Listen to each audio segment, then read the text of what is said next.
आप सभी को प्रभु यीशु मसीह के नाम में जय मसीह की एक और नई वीडियो में आप सभी का मैं स्वागत करता हूं। मेरे भाई और बहन, किसके अंदर परमेश्वर है, इस बात को हम कैसे जानेंगे और समझेंगे? ये एक मसीह और भाई बहन को जानना और समझना जरूरी है।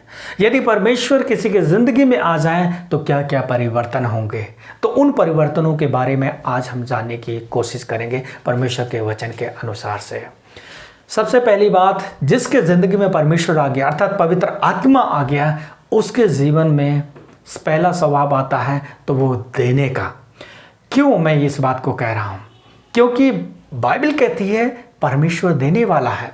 यूहन्ना 3:16 साफ कहता है परमेश्वर ने जगत से ऐसा प्रेम किया कि अपने इकलौते पुत्र को हमारे लिए दे दिया, ताकि हम जो उस पर विश्वास करते हैं हम नाश ना हो परंतु अनंत जीवन पाए। क्या परमेश्वर ने सबसे पहले क्या किया? दिया हमारे लिए।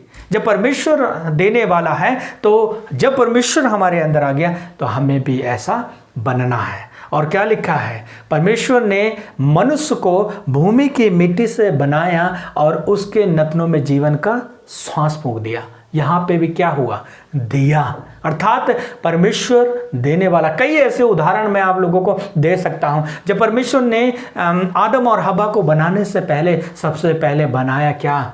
सारी पृथ्वी, सारी दुनिया और सारी सृष्टि और उसमें अदन की वाटिका। क्यों? ताकि आदम और हवा उसमें रह सके। परमेश्वर ने उन्हें रहने की जगह दी। उसके बाद में जब आदम अकेला था तो परमेश्वर ने देखा नहीं, इसका अकेला रहना अच्छा नहीं है, मैं इसके लिए इसके जैसा सूटेबल पार्टनर बनाऊंगा जो इसके साथ रह सके, इसके साथ चल सके, इसके सुख दुख में भागी हो सके। तो वहां पर भी परमेश्वर ने आदम के लिए उसकी पत्नी को दिया। तो सबसे पहला स्वभाव जो परमेश्वर को जान जाता है, पवित्र आत्मा से भर जाता है, स्वभाव आता है देने का।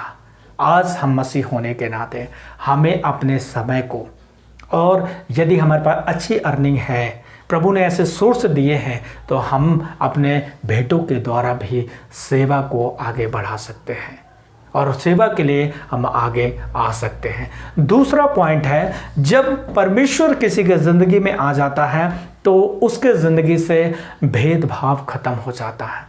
बाइबल कहती है परमेश्वर धर्मी अधर्मी दोनों पर बराबर सूर्योदय करता है, बराबर बारिश देता है।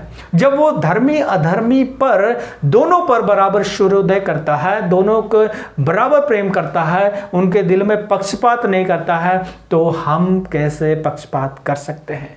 यदि हम कहते हैं मेरे अंदर परमेश्वर है, मैंने पवित्र आत्मा को पाया है और मेरे अंदर ये स्वभाव है पक्षपात का, इसका मतलब हम झूठे हैं, हम परमेश्वर को जानते ही नहीं, उसके पवित्र आत्मा को सही से पहचाना ही नहीं है, परमेश्वर को सही से जाना ही नहीं है। अगर जानते तो पक्षपात का स्वभाव दूर हो जाता। आज हम मसीह होने के नाते अन्य जाति के लोगों को किस नज़र से देखते हैं कि ये अन्य जाति लोग हैं या ऐसे हैं, या उस प्यार भरी नज़रों से कि ये प्रभु को नहीं जानते हैं, एक दिन ये लोग भी प्रभु को जाने। हम भी ऐसी ही कैटेगरी के लोग थे, लेकिन परमेश्वर ने हमारी हृदय की आंखें खोली और हम उस बात को जान पाए कि यीशु ही उद्धार करता है। तो हमें भी उन्हें एक्सेप्ट करना चाहिए और अपने व्यवहार के द्वारा, अपने चाल चलन के द्वारा उन लोगों के जीवन को सुसमाचार सुनाना चाहिए। तीसरी बात हम सीखेंगे, परमेश्वर को जानना, पवित्र आत्मा को जानना, प्रेम को जानना है। पहला यूहन्ना साफ बताता है परमेश्वर को जानना, प्रेम को जानना है, क्योंकि परमेश्वर ही प्रेम है।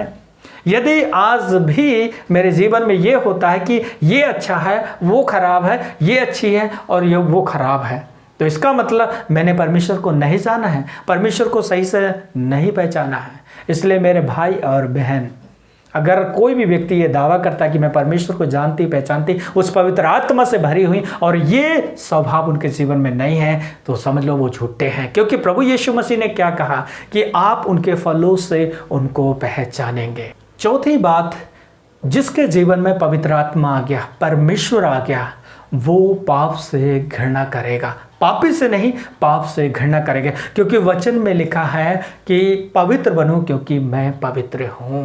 वो पाप से दूर रहने की कोशिश करेगा, बुराई से दूर रहने की कोशिश करेगा। कई बार हमें लगता है कि हम तो किसी की चोरी नहीं करते या कोई ऐसा काम नहीं करते, हम तो कोई पाप नहीं करते, लेकिन आज भी हम परमेश्वर से बढ़कर किसी बातों में ध्यान करते हैं, किसी चीज़ में ज़्यादा समय देते हैं, वो भी पाप है। किसी बातों के बारे में ज़्यादा सोचते हैं, वो भी पाप है। परमेश्वर चाहता है कि हम अपने संपूर्ण मन से, संपूर्ण शक्ति से और संपूर्ण हृदय से उससे प्यार करें।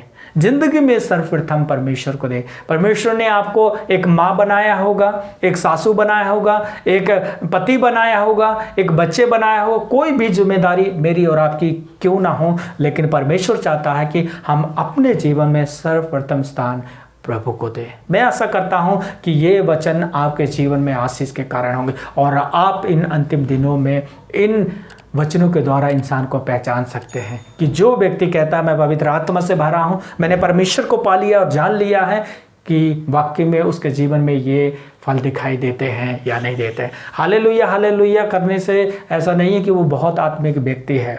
बहुत बार लोग जरा सी बात में हालेलुया प्रेज द लॉर्ड बोलते रहते हैं। आप लोगों को वचन से सीखना है। आप लोग असत्य को और झूठ को तब पहचान पाएंगे जब आपको सत्य की जानकारी होगी, सत्य का ज्ञान होगा। और प्रभु यीशु मसीह ने कहा कि मार्ग, सत्य और जीवन मैं हूं। इसलिए उस प्रभु को करीबी से जानो, नजदीकी से जानो, घनिष्ठता से जानो, ताकि आप असत्य की पहचान कर सको, क्योंकि सत्य आएगा तो वो रोशन कर देगा और सारे अंधेरे को दूर करके हमारी जिंदगी के परिवार को रोशन करेगा। प्रभु आप सभी को बहुतायत से आशीष दे। हम आप सभी के लिए प्रार्थना करेंगे।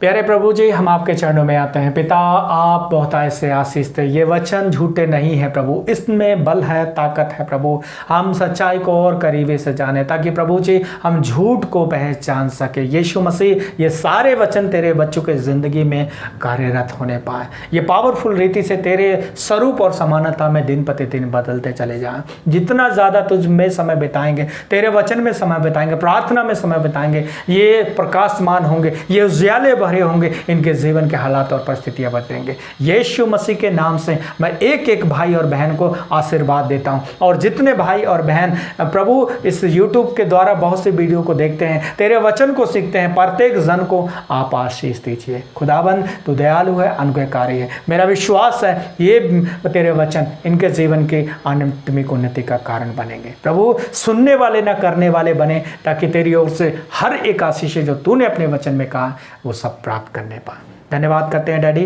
प्रार्थना सुनने के लिए। प्रभु यीशु मसीह के नाम से मांगते हैं, आमीन आमीन।